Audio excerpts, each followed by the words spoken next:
In politics, change is constant, but some believe that change isn't happening fast enough, especially for those that are representing us across the board on local, state, and the federal level. Is this now the time where the discussion is to be had about term limits? Thank you for joining us again, as you always do, on Stay the Water, as we discuss, is it time to pass the baton? Term limits in politics. Once again, I want to thank you for joining us as you do on this Sunday as we broadcast from the campus of the Norfolk State University, home of the Spartan Nation, from none other than WNSB, Hot 91, the soul of VA. As always, this is the summertime. We want to make sure that you are enjoying yourself and enjoying the summer and enjoying family. But at the same time, make sure that you are staying safe as well and hydrated. It's not as hot as it was, but it's coming back, so make sure you're staying hydrated and safe. For those of you that are joining us like you always do, we are in our Community Impact Series. During this Community Impact Series, we discuss issues impacting the community and also talking with people who are actually doing the work on the ground.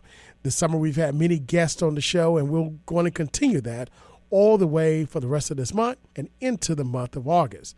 But today we're going to discuss an issue that is gaining a lot of steam, and that is political term limits. I've got a good colleague that's written an opinion commentary. We're going to discuss that along with another award-winning journalist who you've heard on this show and is a good friend of mine. But before we dive into the discussion, I want to let you know that there is a information session coming up that is going to impact the entire Commonwealth. It's called Clean Slate Law, Record Sealing Info Session, where you can learn about the new record sealing process from experts and advocates. This is being hosted by none other than the Speaker of the Virginia House of Delegates, Delegate Don Scott, and also NSU alum, Portsmouth Commonwealth's Attorney, Stephanie Morales. It's happening this Thursday. That's right. This Thursday, July 23rd, from 12 p.m. to 1:30 p.m. As a matter of fact, it's going to be held at Cuts YEP at 2880 Airline Boulevard, Suite A in the city of Portsmouth. Now, there is a tiny URL code that you can go to. Just simply type in Clean Slate 723. That's Clean Slate 723 for the tiny URL code, and you can find out more information about this. This is a phenomenal event which is going to discuss how you could have your record sealed and increase your opportunity for better opportunities across society. Once again, this is being hosted by our Speaker of the House, none other than Don Scott, and our NSU alum, Commonwealth's Attorney of Portsmouth, Stephanie Morales. Now, they're going to be on WNSB throughout the week, starting tomorrow, Monday, all the way to the 23rd, on the morning show and also our 2 o'clock show, discussing more information about this. So tune in Monday through Wednesday, where you'll hear more information about what's happening with the Clean Slate Law Record Sealing Informational Session. So hats off to our policymakers that are doing the work of the people and ensuring that good policy have good impact on good people of our community. Passing the baton and term limits.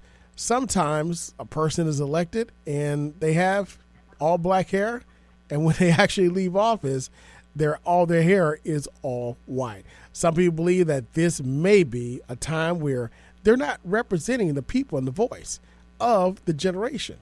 But others believe that if they're doing a great job, why rock the boat and why change what they're doing? Joining us to discuss this topic that is gaining steam within politics, within social media, within circles across the cities, states, and also the national level, none other than my good friend, no stranger to this station, none other than Dr. Will Levice, award-winning journalist. Will, how you feel today? I'm doing excellent, Dr. Claville, my brother. Always a pleasure.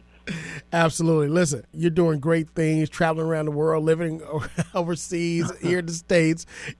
What are you working on now? Man, probably a little bit too much, man. I'm working on a documentary, a couple of books, and then, a bunch of work projects. As we're coming into the end of the fiscal year, there's always a strong push in nonprofits for a strong fundraising and then trying to prepare for the next fiscal year. So summer is usually a bitty time, but you gotta try to mix pleasure and business and keep the stress level down. So I'm doing a whole lot of all of that. Absolutely. Absolutely. You know, you've lived in Norfolk, you've lived in Hampton Roads for a number of years. Matter of fact, you had an award-winning show, The Will Levy Show. That's really how we kind of got started years ago.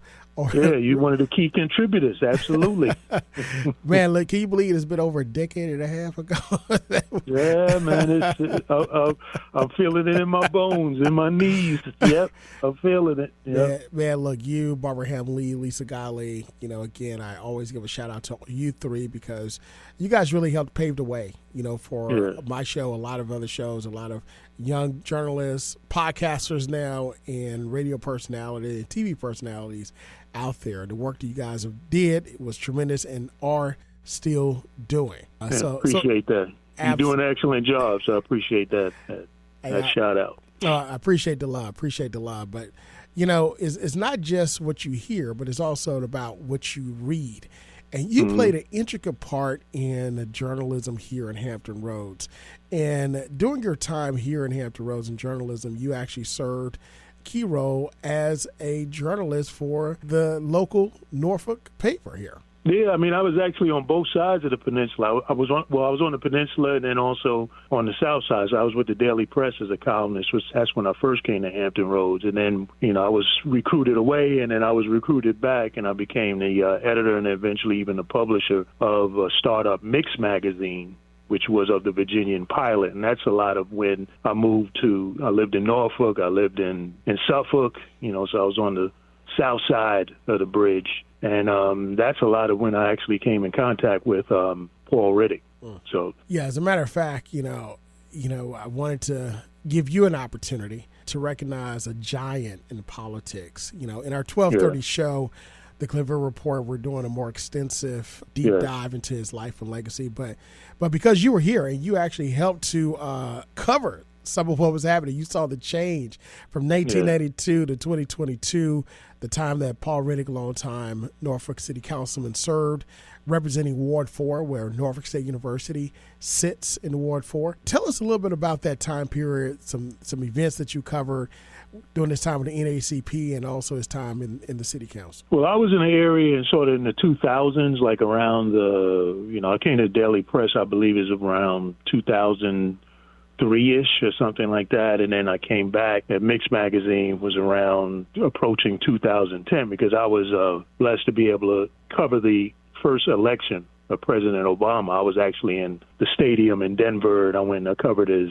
for Mix Magazine. But yeah, so you had in that period, you know, it's an interesting period where people like Riddick, you know, baby boomers, you know, he came out of the, you know, they were the children of the, you know, the civil rights tradition and era. And, you know, I think a lot of what was happening then now, as you imagine President Obama coming into play, there's this feeling of, you know, we have overcome, or, you know, the promises and the struggles that was going on in the past have now come to fruition with this, you know, amazing achievement. So that's kind of the era when I was there and came in contact with Riddick and others like him who had that understanding of the past and were trying to drive and be a fulfillment of the legacy of the past and be and honor that and make major inroads in the, you know, in the present and for the future. So that generation, that group, you know, one of the things is it seems like we had, as he's a baby boomer, I'm a Gen Xer, as you are, we had that understanding of where we once came from and honoring that while still trying to make positive and open up doors in the future. And he very much, you know, represented that. You know, I wonder sometimes if we still have that same, just generations that are coming into of age now have that same connection with the past and honoring it and letting it guide decisions being made now. But he certainly was of that generation, and his actions and his commitment and love for Norfolk, he certainly represented that. Absolutely. Once again, recognizing a giant in not just politics, but a servant leader. He's working in the community, of course, in the city of Norfolk, and just in across the board with his work on the NACP and on city council for 3 decades, representing the people. And, there were tributes that went out to him, our current mayor, Mayor Alexander. He said that Paul Riddick gave him some advice. WHRO reported that Alexander said Riddick taught him to balance confidence with humility while in public office. He said, quote, Riddick told him this. He said, be concerned for the poor and the marginalized. Be concerned for the voiceless. Be concerned for the downtrodden. He also insisted that at every step of the way, there are ethical dimensions to our actions and our work. J.P. Page, who is the city councilman, NSU alum that immediately succeeded him, he also said, Mr. Riddick lived as the people he lived. He gave to those who had less and never asked for anything in return. That's his legacy. And how much better would things be if our public servants adhere to that or live like that? Yeah. And I think, and that's what I mean. There was a generation of public servants that understood, I'm not just here for my own personal benefit. Now, certainly throughout entire history, there have been people who've operated like that. But Absolutely. In the tradition of African Americans getting the right to vote, getting access to power and fighting for political power, you understood that I'm not just here to sit in a seat and benefit myself and my own. I'm actually here to make a difference. So he clearly understood that, whether he was able to achieve all of what he desired and set out to do. Politics is the art of compromise and taking and getting the wins that you can. But I don't think there's any doubt that he absolutely understood what his role was and what people needed from him as a leader. And I'm not always sure that we have as much of that today. Yeah. Well, I want to shift to the topic of today because I mentioned he served 30 years. And there was an article, a commentary written by one of our good friends, Roger Chesley. Absolutely, yeah. Roger, of course, is definitely a longtime columnist and editorial writer who also worked for the Newport News Daily Press and the Norfolk, Virginia Pilot from 1997 to 2018. And, of course, now he's with Virginia Mercury, a part of State Newsroom, working there and still contributing. But Roger wrote a commentary in the Virginia Mercury. I want listeners to go listen to it, entitled Age Term Limits for Virginia Politics Should Be on the Agenda. He says it's difficult to pass the baton to a new generation of leaders when the old guard refuses to exit the arena. Now, in this article, he started off with focusing on something that's local in Virginia Beach. Barbara Henley, 83-year-old, decades-long Virginia Beach councilwoman, who is seeking another term on the 11-member body in the state's largest city. Now, her constituents, though, have just as much right, as he says, to question whether her age has now become a detriment, whether she has anything new to offer or if she's still effective in office. Right. So he talks about that, but he just doesn't focus on Henley. Now, what he does show that what's undisputed is she served a total of 40 years on the city council. That's 10 more than Paul Riddick. After first joining, she joined the city council in 1978.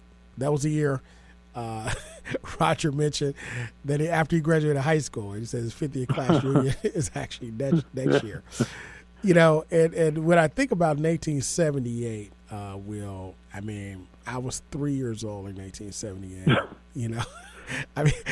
I didn't know if I was going to typewriters, man. The people was using whiteout, man. You had to write a whole term paper. You needed whiteout. There's a lot of people listening don't even know what I'm talking about. What I'm saying, whiteout and carbon paper. Yeah, that's what I think of when I hear 1978.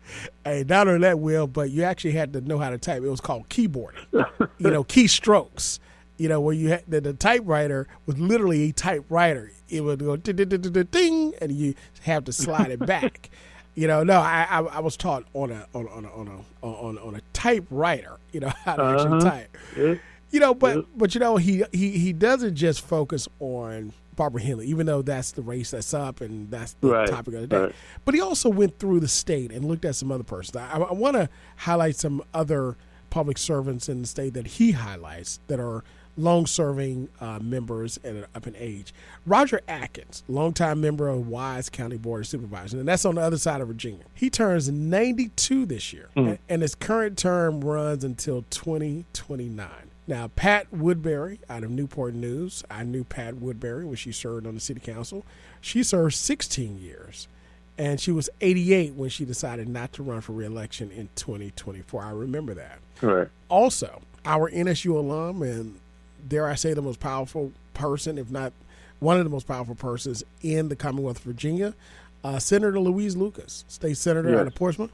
She's 82 years old and still rolling. And still looks young too. Oh, absolutely. Trust me, she is getting it. And we can't forget, the long-serving Senator Strom Thurmond, one time Dixiecrat and then Republican out of South Carolina. Now think about that, Will. He served so long.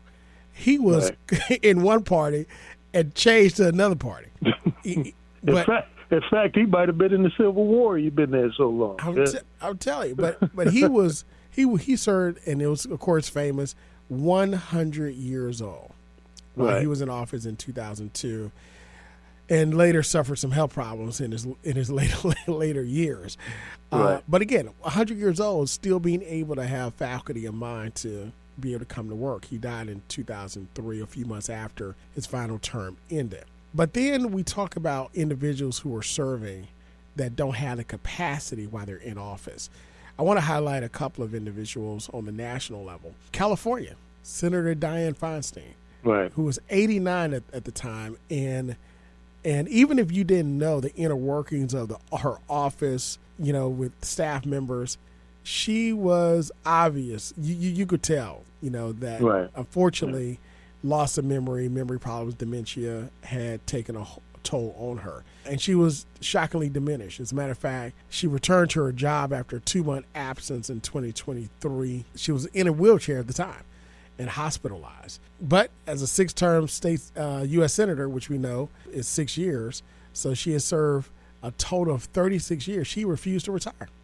Still in a wheelchair, suffering from memory problems, still refused to retire. And let's look at, again, U.S. Senator out of Kentucky, Mitch McConnell. We've seen the videos where he's fallen, couldn't get his balance, and currently hospitalized, and nobody's really seen him. We've seen pictures, and, of course, he was in a wheelchair one time before he went into the hospital. And, of course, you have Eleanor Holmes Norton, and, of course, Dianne Feinstein, she actually died while still in office at age 90. I wanted to point that out. Eleanor Holmes Norton, a District of Columbia Democrat delegate who was in the House of Representatives, announced that she finally would not seek re-election. She served since 1991, and she's currently 89. And, of course, as with age, is suffering from age ailments. And then finally, I'll mention the two men, one that served as president and one who is currently serving, former President Joe Biden. We all saw the video. We all saw the debate. And that's when he decided it was evident that he should not have ran, but he ended up dropping out after that. The famous line, "We beat Medicare." And the famous comeback, "You beat the bricks off of it." And of course, current president, Donald Trump, you find where, of course, you see the age, you see the decline with him as well. Keeping up that pace is very hard to keep up. And both these men were in the 80s. So I just went through the article that Roger, our friend, wrote, and then added a few others there.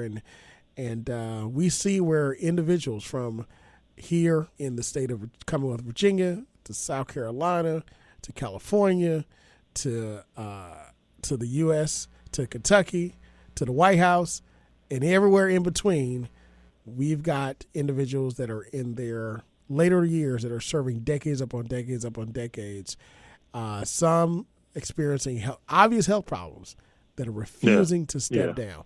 Is that effective? Well, I mean, looking at the article, I respect Roger. Like you said, he's a colleague, friend, excellent journalist, and I definitely understand the argument. It's a compelling argument. However, I don't necessarily agree. because my challenge with it is how much of an issue is this really, where you have politicians who are, pick the number. Is it 70? Is it 75 or older?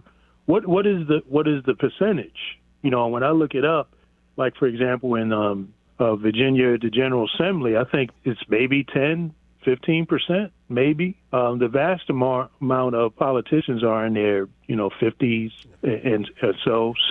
But Will, but Will, you know that with that comes seniority, right? Exactly. So as much time you stay, it actually is an incentive for you to stay. Right. So what I'm saying is that I understand the argument for term limits, but I'm not sure if the benefits, right, the perceived benefit of someone only be able to serve for a certain age outweighs the benefits that come along with seniority, that come along with the knowledge that one gains being in office that long, and the relationships that they're able to leverage, and the dots that they're able to connect from generation to generation as these different similar issues bubble up. So I look at that as being a very important part of your effectiveness as a politician, is to have the savvy that you would hope comes with time, comes with maturity. And so I'm not sure that just cutting off someone by age, that would outweigh the benefits that come along with, seniority, because you can go from, for example, someone that's representing, let's say, a black district, and they have a tremendous amount of seniority. They're on, some of the most powerful committees, and now they come up, bumped up against an age limit, and now they have to depart, and now someone comes in from another district or so forth, and now that power, that cachet is lost. So I'm not sure that this is a major, really problem where adding term limits, the perceived benefits is really going to outweigh, what you do get when you have somebody that's able to maintain and stay in office for quite a long time. I think the ultimate term limit is people are voting the person out and staying engaged if they're not effective. And they can be ineffective at age 30, at age 40. It's nothing that states that being 75 or 80 automatically makes you ineffective. Right. And incapacitated and unable to serve. So the people who Roger points out in his column, particularly those who showed physically and mentally that, they may not have been up to par, then that's really, in my mind, that's no different than someone who is younger and is showing that mentally, physically, they're not up to par. So that's my thing. I don't know if the perceived benefits outweigh what you do actually gain by having somebody who's experienced and has seniority, because as you know, that means a lot in state, local politics, certainly at the federal level as well. Will, you bring up a very important point. I mean, within politics, there's built-in term limits. It's called voting. And if you don't vote, then they're going to be able to continue serving. But I think there are two variables that individuals that we could look at that I think does deserve some type of discussion.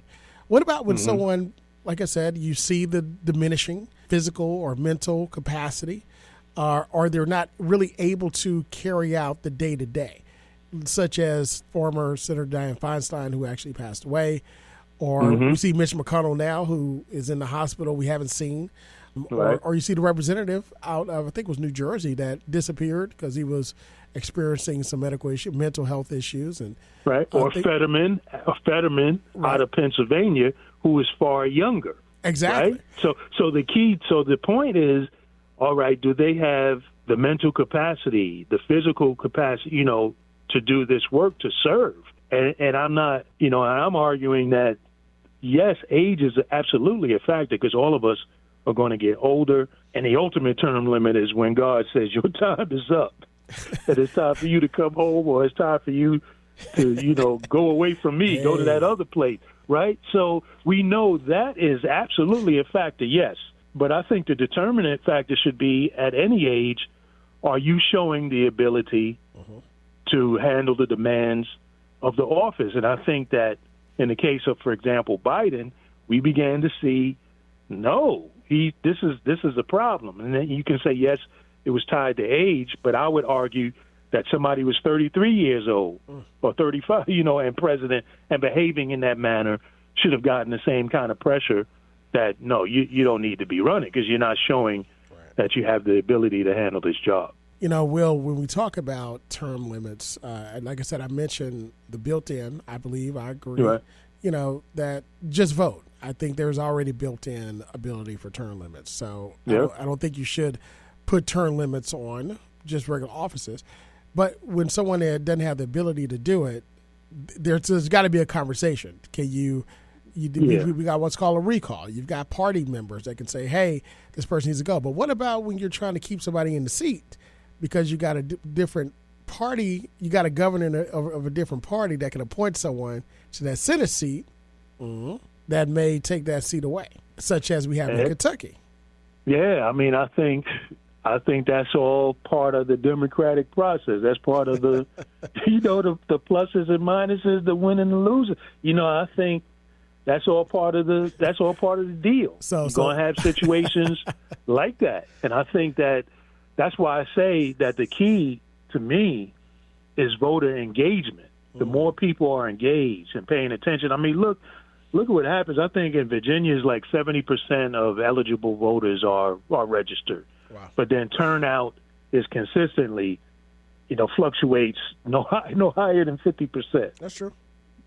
So I think the key is as you get people engaged, then you have an opportunity to remove someone who's showing that, they're not up to task. They're not up to the job. And I think that is really the ultimate term limit right there. And then you've seen, look at what we're watching now with the, MAGA movement, for example, and how the MAGA movement was fueled by the Tea Party movement, right? And the Tea Party movement got rid of a lot of traditional, Republicans like a Paul Ryan, right? Who, he was young, fit, was a vice president candidate. He seemed to be very much, have a long career ahead of him, in politics, and folks came after him. And listen, right? Why? Because they were able to get voters engaged, a new crop of voters who have been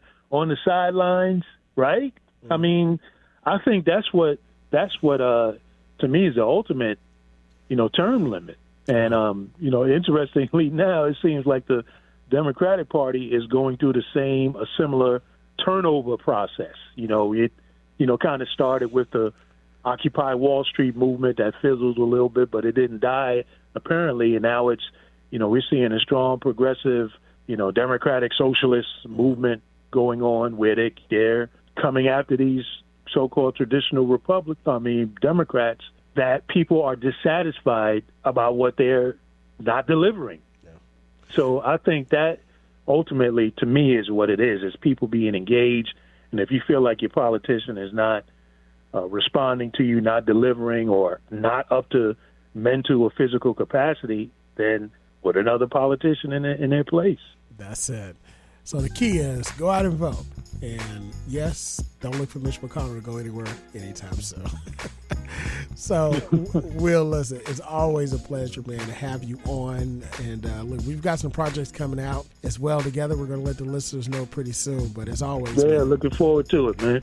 Absolutely. As always, look, we're going to bring the band back together. We're going to get the band back together, Big Ben, we're coming back. We can bring the band back. So, once again, man, I appreciate you as always. Thank you so much for bringing what you bring to your beloved Hampton Roads. We miss you here, but like I said, we got some projects that's going to bring you back. So, as always, to the listeners, thank you for joining us as you always do on this Sunday. Until next time, be good, be great. God bless, and we'll see you next week. Hi, I'm Carrie Washington, and you're listening to State of the Water with award-winning host Dr. Eric Claville.